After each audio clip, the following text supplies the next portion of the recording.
Good evening viewers. आज आपके English speaking course का डे 3 है और इसे शुरू करने से पहले पिछले वीडियो में दिए गए होमवर्क की बात कर लेते हैं। होमवर्क को असाइनमेंट भी कहते हैं, लेकिन होमवर्क और असाइनमेंट में एक डिफरेंस भी होता है। असाइनमेंट फिजिकल फॉर्म में होता है जिसे आप शो कर सकते हो, टच कर सकते हो, बट होमवर्क आपका नॉन फिजिकल फॉर्म में भी हो सकता है। जैसे कि आपने क्रिकेट मैचेस में सुना होगा, आज टीम इंडिया अपना होमवर्क करके आई है, अब वहां पे असाइनमेंट नहीं बोल सकते हैं। तो ये था डिफरेंस होमवर्क और असाइनमेंट में। तो पिछले वीडियो यानी कि डे 2 में मैंने पूछा था कि जब आपसे इंटरव्यू में पूछा जाता है how was your journey, how was your stay, तो इसका सही जवाब क्या हो सकता है। क्योंकि लोग गलतियां करते हैं। इंटरव्यू में जब उनसे पूछा जाता है हाउ वॉज योर जर्नी तो बोलते हैं अमेजिंग, मेमोरेबल, एक्सीलेंट।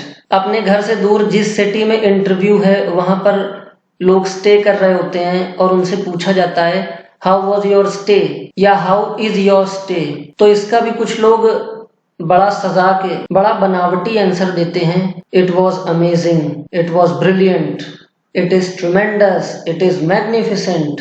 तो ये सारे बनावटी जवाब देने से अच्छा है कि हम सही जवाब दें, सटीक जवाब दें, जो कि सुनने में भी अतिशयोक्ति न लगे, हाइपरबोलिक ना लगे। और इसका सही जवाब है इट वॉज कंफर्टेबल। कंफर्टेबल, क्योंकि एक बार अगर आप अपने घर से बाहर निकल गए तो घर जैसी आराम कहीं नहीं होती। फिर भी आप सफर करते हुए या घर से दूर रहते हुए अपने आप को कंफर्टेबल फील करा पा रहे हैं। तो ये आपकी पावर ऑफ एडजस्टमेंट को शो करता है और इंटरव्यू में ये एक पॉजिटिव इंप्रेशन बन के सामने आता है। तो पिछला असाइनमेंट तो हो गया। पूछा जाएगा how was your journey, how was your stay, तो आप बोलेंगे इट वॉज कंफर्टेबल। अगर प्रेजेंट टेंस में पूछा जा रहा है हाउ इज योर स्टे, ये क्वेश्चन अक्सर करके एसएसबीज में पूछा जाता है और लोग घर से रट्टा मार के जाते हैं इट वॉज कंफर्टेबल, तो इससे नेगेटिव इंप्रेशन जाता है। आपसे पूछा जा रहा है हाउ इज योर स्टे, तो तब आपको बोलना है इट इज कंफर्टेबल। जब वो पूछेंगे हाउ वॉज योर स्टे तो आपको बोलना है इट वॉज कंफर्टेबल। अब बात करते हैं अगले असाइनमेंट की। उससे पहले मैं आपको एक चीज क्लियर करना चाहता हूं।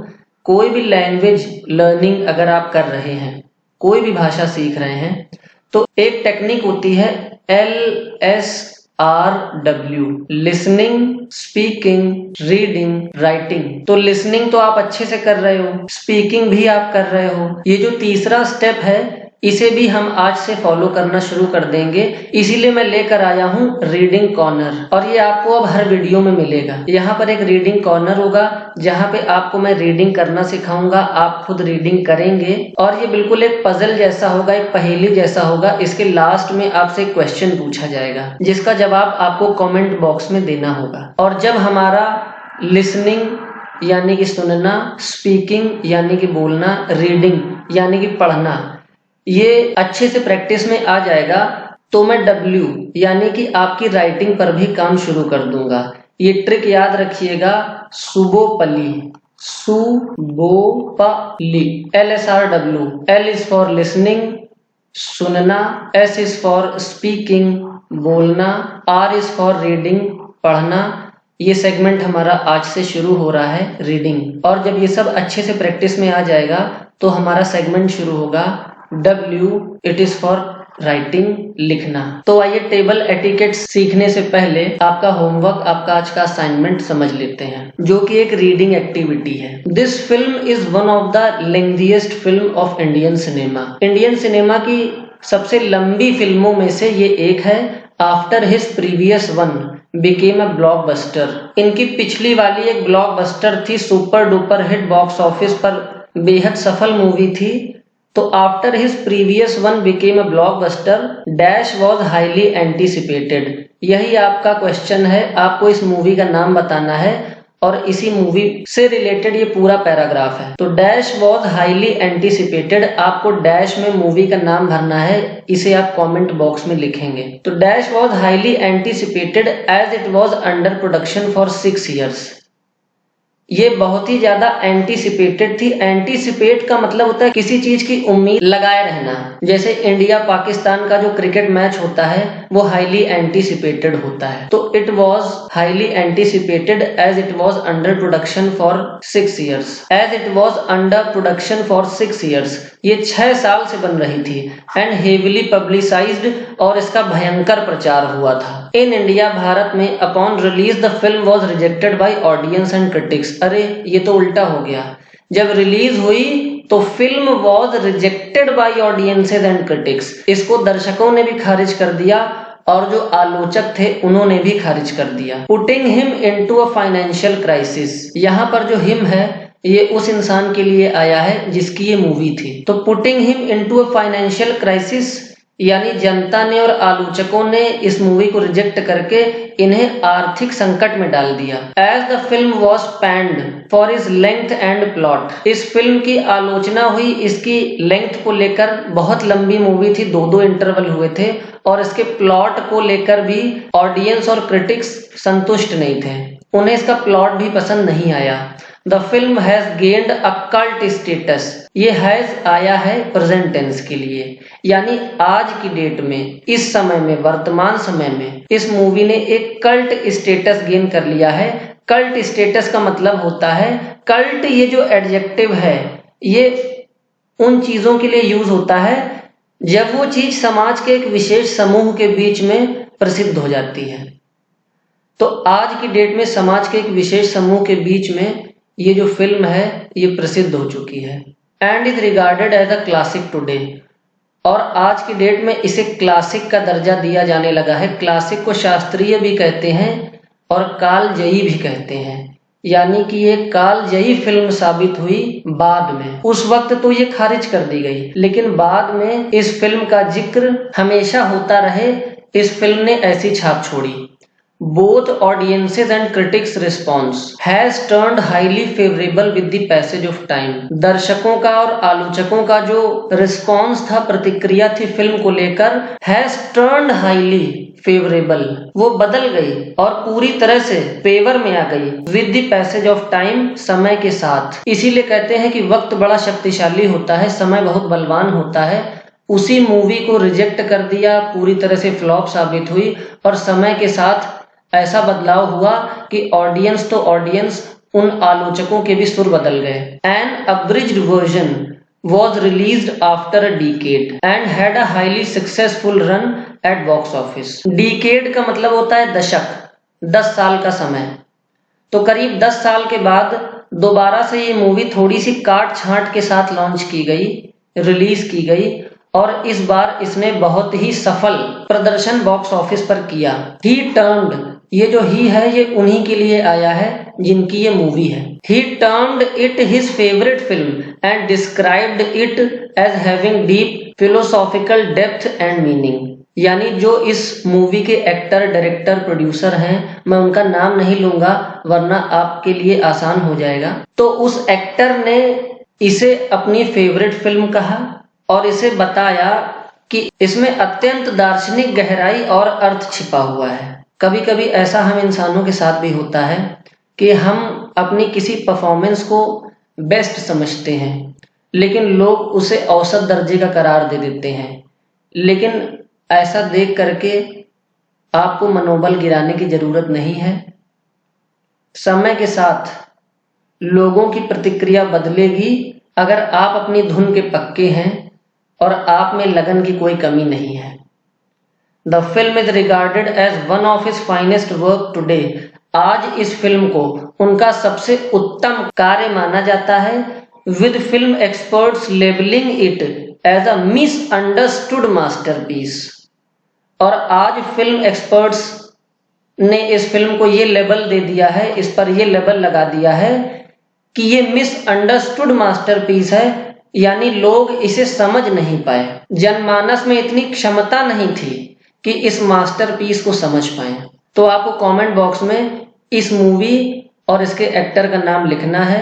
गूगल सर्च करने से अच्छा है कि आप लोगों से बात करें, अपने घर में पूछें, उन्हें ये सारी हिंट्स बताएं जो मैंने आपको दी हैं, तभी आपका ये जो रीडिंग सेगमेंट है ये मीनिंगफुल बन पाएगा। अब आइए शुरू करते हैं टेबल एटिकेट्स बड़ा ही एंटीसिपेटेड टॉपिक ये भी है आप सबके बीच में कि क्या बताएंगे, क्या पढ़ाएंगे। और मैंने कहा भी था कि 5 स्टार होटल में चेक इन से लेकर चेकआउट तक कोई ये नहीं कह सकता कि आप अनाड़ी हैं। इस वीडियो को पूरा देखने के बाद आप 5 स्टार होटल घूम कर आ जाएंगे और जिनके साथ आप जाएंगे वो भी आपको खिलाड़ी कहेंगे। तो शुरुआत करते हैं प्रोनाउंसिएशन से। पहली बात तो इसको होटल न कहिएगा, ये होटल नहीं है, इसका प्रोनाउंसिएशन है होटल। तो इससे पहले कि टेबल एटिकेट्स शुरू किए जाएं, एक कहावत आप सबसे शेयर करेंगे, जैसा देश वैसा भेष। निश्चित रूप से हमारी संस्कृति और हमारी भाषा बेस्ट है और साइंटिफिक है, लेकिन जैसा कि ये कहावत कहती है जैसा देश वैसा भेष, इंग्लिश में इसी कहावत को बोलेंगे while in Rome do as Romans do, while in Rome do as Romans do।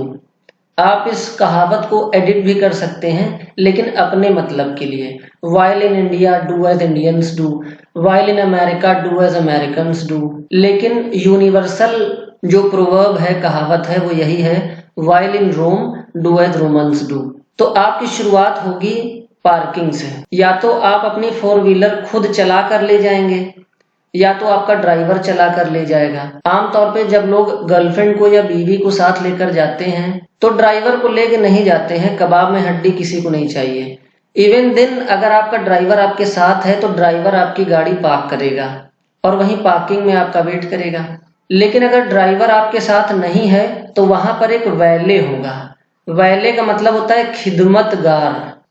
खिदमतगार आपकी गाड़ी पार्क कर देगा, आपको ड्राइवर बनने की जरूरत नहीं है। और अब आप पहुंच गए रिसेप्शन में। रिसेप्शन समझते होंगे, आजकल तो हॉस्पिटल्स में भी रिसेप्शन शुरू हो गए हैं, कोचिंग इंस्टीट्यूट्स में भी रिसेप्शन शुरू हो गए हैं। एक सुंदर कन्या बैठी रहती है, वही आगंतुकों को डील करती है।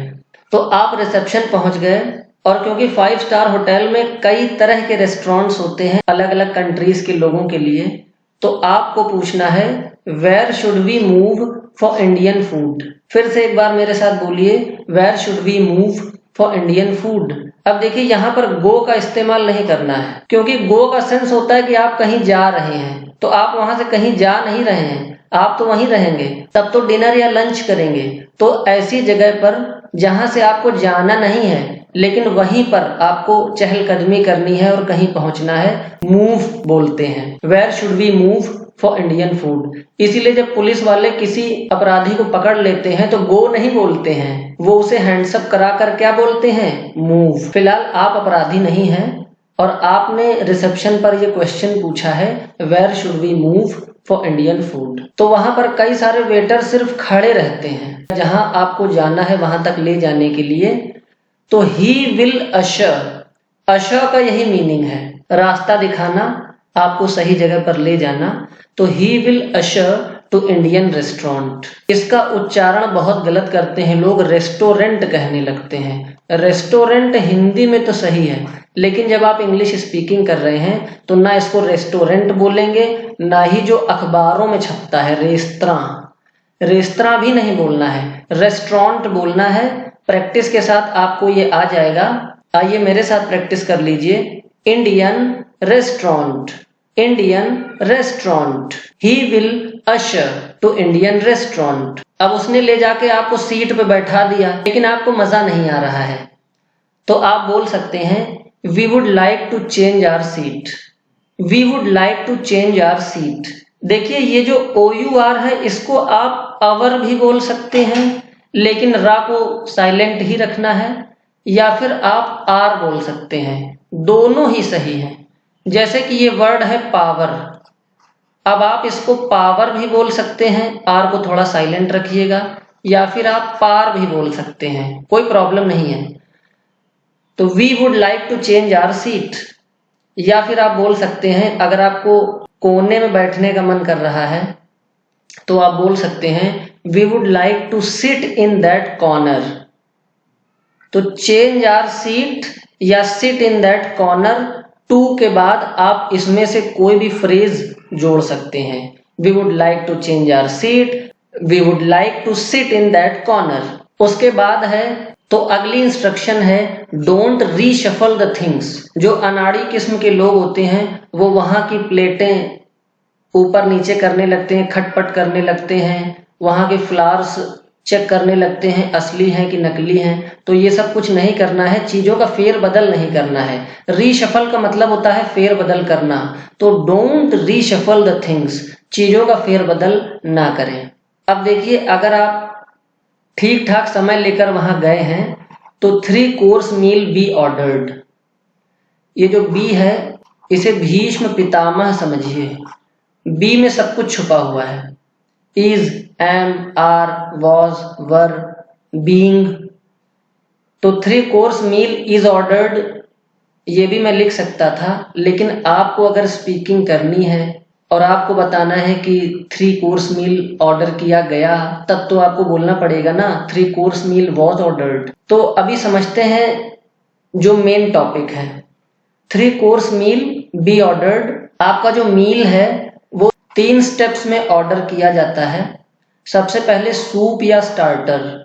सूप या स्टार्टर ऐसी चीजें होते हैं जिन्हें एपेटाइजर भी कहते हैं। एपेटाइजर का काम होता है जो आपकी भूख को इनहेंस कर देता है, भूख को थोड़ा बढ़ा देता है। एपेटाइजर तो ये आपकी भूख को थोड़ा सा इनहेंस कर देगा। उसके बाद अगर आप दोपहर में गए हैं तो लंच ऑर्डर करेंगे, शाम में गए हैं तो डिनर ऑर्डर करेंगे, और इस सब कुछ के बाद आप ऑर्डर करेंगे डिजर्ट। इसका प्रोनाउंसिएशन जान लीजिए, डिजर्ट। तो ये तो 5 स्टार होटल में आपका 3 कोर्स मील है। जो बड़े बड़े लोग हैं, सेलिब्रिटीज हैं, मुकेश अंबानी हैं, फिल्म स्टार्स हैं, इवन अब तो पॉलिटिशियंस भी, ये तो 7 कोर्स मील अपने घर पर लेते हैं। अब ये 7 कोर्स मील जब मैंने पहली बार देखा था तो मेरा भी दिमाग खराब हो गया था, लेकिन समझने लायक चीज है। क्या पता कल आप में से ही कोई सेलिब्रिटी बन जाए। तो सबसे पहले वो लेते हैं बेड टी। बेड टी समझते होंगे, इसे समझाने की जरूरत है नहीं। फिर वो लेते हैं ब्रेकफास्ट। इसको ब्रेकफास्ट नहीं कहना है, इसको पढ़ना है ब्रेकफास्ट। जी हाँ, जो दिख रहा है बिल्कुल वही पढ़ना है, ब्रेकफास्ट। आप मूवीज में, सीरियल्स में इसका प्रोनाउंसिएशन चेक कर सकते हैं। इसे ब्रेकफास्ट नहीं कहते हैं, ब्रेकफास्ट बोलते हैं। वैसे तो फास्ट का मतलब होता है व्रत, और क्योंकि रात भर हम सोते हैं तो एक तरह से व्रत रहते हैं, और सुबह उठते ही अगर कुछ खा लेते हैं तो वो व्रत टूट जाता है, इसीलिए इसे ब्रेकफास्ट कहना चाहिए। लेकिन जब ये दोनों वर्ड्स कंबाइंड फॉर्म में पढ़े जाते हैं तो प्रोनाउंसिएशन हो जाता है ब्रेकफास्ट। नेक्स्ट है लंच। लेकिन कभी कभी क्या होता है, रतन टाटा जैसे लोग या जो मेहनती लोग हैं, वर्कोहॉलिक लोग हैं, वो ब्रेकफास्ट और लंच अलग अलग नहीं लेते हैं, बल्कि इन दोनों को ऐसे टाइम पे लेते हैं 10-11 बजे तक कि इसे आप ब्रंच बोल सकते हैं। Brunch, breakfast plus lunch, that is brunch. और उसके बाद शाम को 3:30 बजे 4 बजे जो शाम की चाय होती है उसे हाई टी कहते हैं। तो सुस्ती दूर करने के लिए ये हाई टी हो गई। और उसके बाद आता है डिनर, और डिनर के बाद आता है सपर। सपर में आप जो बच्चों को हॉर्लिक्स देते हैं, दूध लेते हैं, milk, T, coffee, lime water, नींबू शरबत लेते हैं, ये सब आपका सपर में आता है। कुछ विद्वानों में डिनर और सपर को लेके थोड़ा सा मतभेद है। उनका कहना है कि शाम के नाश्ते को सपर कहते हैं और उसके बाद डिनर आता है। तो ये चीज तो लाइफ स्टाइल पे डिपेंड करती है। आप सपर को आगे कर सकते हैं, डिनर बाद में कर सकते हैं। दोनों में कॉमन बात यही है कि सपर का रिलेशन शाम की हल्की डोज से है, शाम की हल्की खुराक से है, क्योंकि रात में लेते हैं वो नाइट कैप। नाइट कैप में काउंट होते हैं लिकर ड्रिंक्स। जो देशी पीते हैं या इंग्लिश पीते हैं वो सबसे लास्ट का जो टाइम है वो नाइट कैप को देते हैं। तो ये था आपका 7 कोर्स मील। यहीं पर एक छोटी छोटी मगर मोटी बात आपको बतानी है। जो टोमेटो सूप आपको सर्व किया जाएगा वो एक गहरे कटोरे में होगा और उसमें इस तरह का स्पून होगा। तो इसे ही BOWL बाउल नहीं कहते हैं, इसका करेक्ट प्रोनाउंसिएशन है बोल। इसे बाउल नहीं कहेंगे, इसे कहेंगे बोल। बोल राधा बोल तूने ये क्या किया। जी हाँ, वही वाला बोल है, करेक्ट प्रोनाउंसिएशन इसका है बोल। तो आपको बोल में सूप दिया जाएगा। यूपी बोर्ड में एक स्टोरी पढ़ाई जाती है, द गोल्डन बाउल। तो यहाँ पर भी ये बाउल गलत है, यहाँ पर भी इसे बोल ही पढ़ेंगे, द गोल्डन बोल। बोल का मतलब होता है कटोरा या पात्र। अब बात करते हैं मेन कोर्स की। सूप या स्टार्टर आपका मेन कोर्स नहीं है। डिजर्ट यानी मीठा, वो भी आपका मेन कोर्स नहीं है। मेन कोर्स आपका लंच या डिनर है। तो main course when taken, main course जब आप रिसीव कर चुके हैं और खा रहे हैं। तो बीच में आपको ये सेंटेंसेस बोलने पड़ सकते हैं या बोल सकते हैं, would you like to take some shahi paneer, would you like to take some shahi paneer. या फिर आप बोल सकते हैं, would you like to have some shahi paneer. Take और हैव दोनों एक ही बातें हैं, आप कोई भी यूज कर सकते हैं। Would you like to take some shahi paneer, would you like to have some shahi paneer. सामने वाला नहीं पूछ रहा है, खाने में भेड़ा पड़ा है, लेकिन फिर भी आपको लेना है, तो आप मांग भी सकते हो, could you please serve some shahi paneer in my plate. बोलिए मेरे साथ, could you please serve some shahi paneer in my plate. या आपको पानी चाहिए तो आप बोल सकते हो, could you please pour some water into my glass, could you please pour some water into my glass. यहाँ पे जो पोर शब्द है इसका मतलब होता है उड़ेलना, और ये लिक्विड चीजों के लिए इस्तेमाल किया जाता है। तो could you please pour some water into my glass. अब यहाँ पर इन क्यों आया है, यहाँ पर इनटू क्यों आया है, ये डिफरेंस आपको मैं ग्रामर पोर्शन में क्लियर करूंगा। फिलहाल इन क्वेश्चंस के आंसर देना भी सीख लेते हैं। देखिए, अगर किसी को नहीं लेना है तो वो बोलेगा नो थैंक्स, और अगर उसे लेना है तो वो बोलेगा श्योर, व्हाई नॉट। और यही रिप्लाई इन दो क्वेश्चंस का भी होगा, क्योंकि यहाँ पर नो बोलने का तो सवाल ही नहीं उठता है। Would you like to take some shahi paneer, जवाब मिल सकता है no thanks. Would you like to have some shahi paneer, जवाब मिल सकता है श्योर, व्हाई नॉट, हाँ हाँ क्यों नहीं। लेकिन ये जो दो क्वेश्चंस हैं इनका जवाब नो में मिल ही नहीं सकता। खाते खाते ब्रेकअप होने वाला हो तो अलग बात है, वरना अगर कोई आपसे कहता है could you please serve some shahi paneer in my plate, तो आपको बोलना है श्योर, व्हाई नॉट, और सर्व करना है। Could you please pour some water into my glass, तो आपको बोलना है श्योर, व्हाई नॉट, और आपको पानी देना है। यहीं पर दो नए वर्ड्स सीख लेते हैं। देखिए, सर्व, ये जो सर्व करना है ये पुराना हो गया है। इसकी जगह आप बोल सकते हैं लैडल आउट। लैडल आउट तब यूज करते हैं जब गीली चीज सर्व करनी हो, या फिर सर्व की जगह आप बोल सकते हैं डिश आउट। डिश आउट तब यूज करते हैं जब आपको सूखी चीज सर्व करनी हो। तो आइए प्रैक्टिस कर लेते हैं। Could you please ladle out some shahi paneer in my plate, could you please dish out some mix veg in my plate. आइए बात करते हैं कांटा और छुरी की। जो कांटेदार चम्मच है, कांटा है, वो आपको बाएं हाथ में पकड़ना है, लेफ्ट हैंड में, और जो छुरी है, नाइफ है, इसे आपको दाएं हाथ में यानी राइट हैंड में पकड़ना है। और खाते वक्त ये कुछ इंस्ट्रक्शंस हैं। Don't chomp. चॉम्प का मतलब होता है चप चप करके खाना, तो डोंट चॉम्प का मतलब है चप चप करके नहीं खाना है। नेक्स्ट है डोंट बर्प या belch. Don't burp, don't belch. ये बर्प और बेल्च एक ही बातें हैं। इसका मतलब होता है डकार लेना। तो ना तो आपको चप चप करके खाना है, ना ही आपको जोर से डकार लेना है।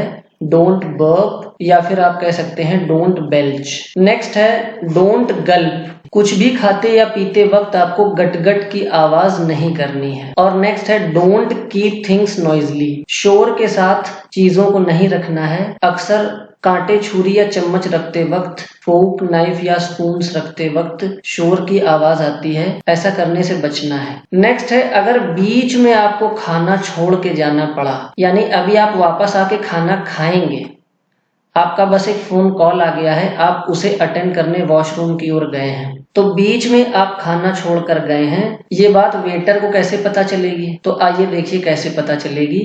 नाइफ को फोक के नीचे क्रॉस पोजीशन में रखकर जाना है। ये रही आपकी प्लेट, ये रहा आपका नाइफ, और ये नीचे है। ऊपर क्या है? आपका फोर्क। तो नाइफ को फोर्क के नीचे क्रॉस पोजीशन में जब आप रख कर जाएंगे तो वेटर समझ जाएगा कि साहब अभी वापस आएंगे और अपना खाना फिनिश करेंगे। और उसी समय आपको क्लॉथ नैपकिन को चेयर पर रख कर जाना है। ये दो सिग्नल ऐसे हैं जिससे वेटर को पता चल जाएगा कि आप बीच से उठकर गए हैं और अभी आप वापस आएंगे। लेकिन अगर आपने अपना खाना फिनिश कर लिया है तो आपको यही दो चीजें पैरेलल पोजीशन में रखनी है, समांतर रखनी है। नाइफ और फोर्क को पैरेलल में रख देंगे आप। अब खाना फिनिश हो गया है तो आएगी सौंफ। सौंफ को इंग्लिश में कहते हैं फेनेल या फिर कहते हैं एनी सीड। आप सौंफ ले सकते हैं, इसे इंग्लिश में कहते हैं फेनेल या फिर एनी सीड। और या फिर आप मिश्री ले सकते हैं, मिश्री को इंग्लिश में कहते हैं शुगर कैंडी। शुगर कैंडी आप दोनों चीजें भी ले सकते हैं। लेकिन एक चीज और आएगी बट वो आपको यूज नहीं करनी है। Don't use in public place. वो चीज क्या है? टूथपिक। दांतों में कुछ फंस जाता है तो उसको निकालने के लिए टूथपिक आएगी, वो आपको पब्लिक प्लेस में नहीं यूज करनी होती है। आप लेके जेब में रख सकते हो, गाड़ी में यूज कर लेना, लेकिन पब्लिक प्लेस में टूथपिक का इस्तेमाल नहीं करना है। अब बारी आती है टिप की, इसे बख्शीश कहते हैं। ये वैसे तो खुशी का सौदा है, आप चाहें तो दें, आप चाहें तो ना दें, लेकिन मैनर्स और एटिकेट्स कहते हैं कि देना चाहिए। तो 8 to 10% ऑफ द बिल आप वेटर को दे सकते हैं। आपको वेटर को देना चाहिए, यानी जो भी बिल अमाउंट हुआ है उसका 8 to 10% कैलकुलेट कर लीजिए तो 1000 रुपए का 100 रुपए बनता है। ये आपको वेटर को देना चाहिए। और अगर आप वहां पर ठहरे थे, स्टे किया था होटल में और रूम बॉय से आपने सर्विस ली है तो रूम बॉय को 15% ऑफ द बिल आप टिप दे सकते हैं। यानी अगर 10,000 आपका बिल बना था तो 1500 उस रूम बॉय को आप एज अ टिप दे सकते हैं। हमारा नेक्स्ट पॉइंट है फिंगर बाउल या बोल। बोल, फिंगर, बोल।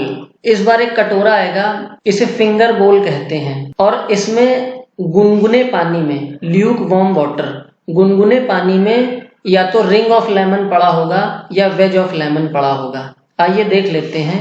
ये रहा आपका कटोरा और इसमें गुनगुना पानी है और इसमें पड़ा है रिंग ऑफ लेमन, इस शेप का नींबू, या फिर वेज ऑफ लेमन होगा तो वो होगा इस शेप का नींबू। तो इसे कहते हैं वेज ऑफ लेमन, इसे कहते हैं ring of lemon. Luke warm water में रिंग ऑफ लेमन या वेज ऑफ लेमन पड़ा होगा और ये आपको दिया जाएगा। तो इसे निचोड़ के पी मत जाना, क्योंकि ये हाथ धोने के लिए आया है। और इसका भी एक प्रोसेस है। सबसे पहले लेफ्ट हैंड को, बाएं हाथ को बोल में डालकर नींबू को स्क्वीज करना है। निचोड़ना को इंग्लिश में कहते हैं स्क्वीज करना। फिर अपने अंगूठे से, थंब से फिंगर टिप्स को साफ करते हुए देन दूसरा हाथ, राइट हैंड भी उसी तरह से नींबू स्क्वीज करते हुए थंब से फिंगर टिप्स को साफ करना है। उसके बाद आप क्लॉथ नैपकिन लेंगे या पेपर नैपकिन लेंगे और उससे अपने फिंगर्स वाइप करेंगे, यानी अंगुलियों को पोंछेंगे। यहाँ पे स्ट्रिक्टली एक बात समझ लीजिए कि मैक्सिमम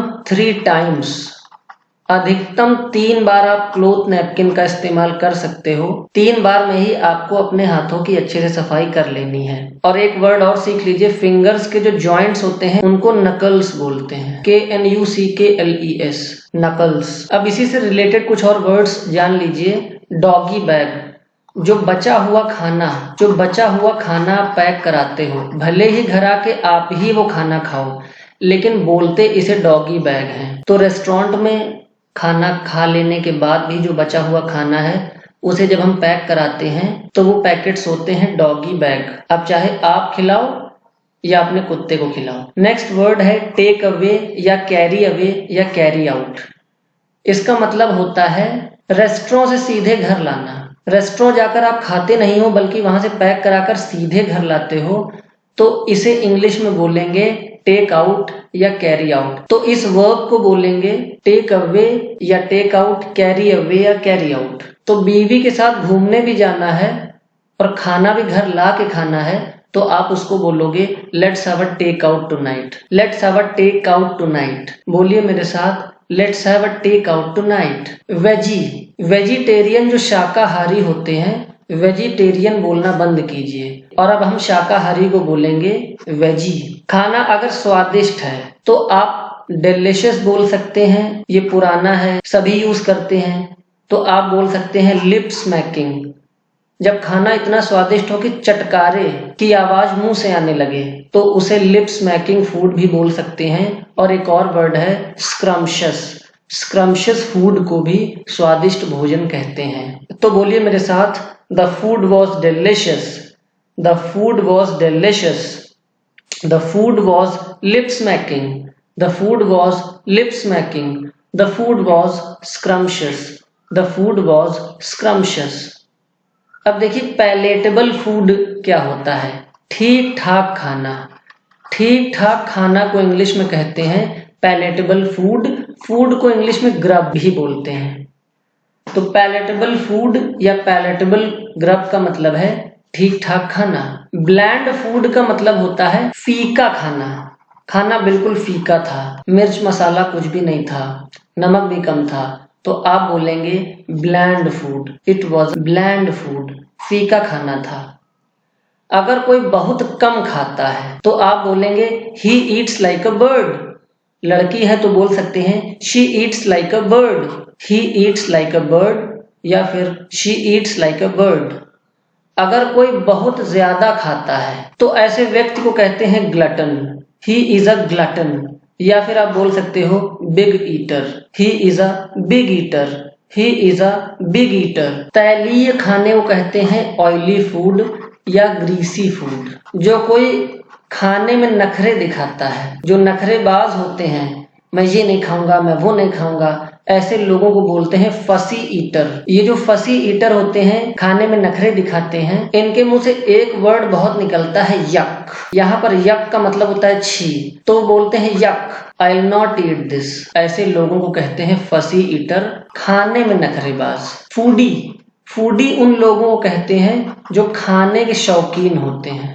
नई नई चीजें बनाकर खाना या नई नई चीजें बाहर जाकर खाना, टेस्ट बदल बदल के खाना, ऐसे लोगों को फूडी कहते हैं। लेकिन अगर खाने के शौकीन तो हैं ही, जानकार भी हैं, तो शौकीन प्लस जानकार लोगों को कहते हैं एपिक्योर या गुआ में। एपिक्योर या गुआ में, ये किसे कहते हैं? खाने के शौकीन प्लस जानकार लोगों को कहते हैं। नेक्स्ट है पाइपिंग हॉट, स्टीमिंग हॉट। देखिए अगर गीली चीज है और बहुत गर्म है तो बोलेंगे पाइपिंग हॉट। अगर सूखी चीज है और बहुत गर्म है तो उसे बोलेंगे स्टीमिंग हॉट। नेक्स्ट है क्रूटॉन्स। ये जो सूप बाहर आप पीते हैं, इसमें ब्रेड के टुकड़े पड़े रहते हैं, तो ये जो ब्रेड के टुकड़े हैं इन्हें ही कहते हैं क्रूटॉन्स। इन्हें आप ब्रेड क्रम्स भी बोल सकते हैं, ब्रेड क्रम्स। और हमारा लास्ट वर्ड है क्रूइट। डिफरेंट डिफरेंट सॉसेस से सजी जो प्लेट होती है उसे क्रूइट बोलते हैं। यानी अगर किसी से ये डिफरेंट डिफरेंट सॉसेस की प्लेट आपको मांगनी है तो आप बोलेंगे पास me the क्रूइट, pass me the क्रूइट। हमें पूरी उम्मीद है कि इस वीडियो को देखने के बाद आपकी जानकारी में कुछ ना कुछ इजाफा जरूर हुआ होगा। कई सारी नई बातें आपने जरूर सीखी होंगी।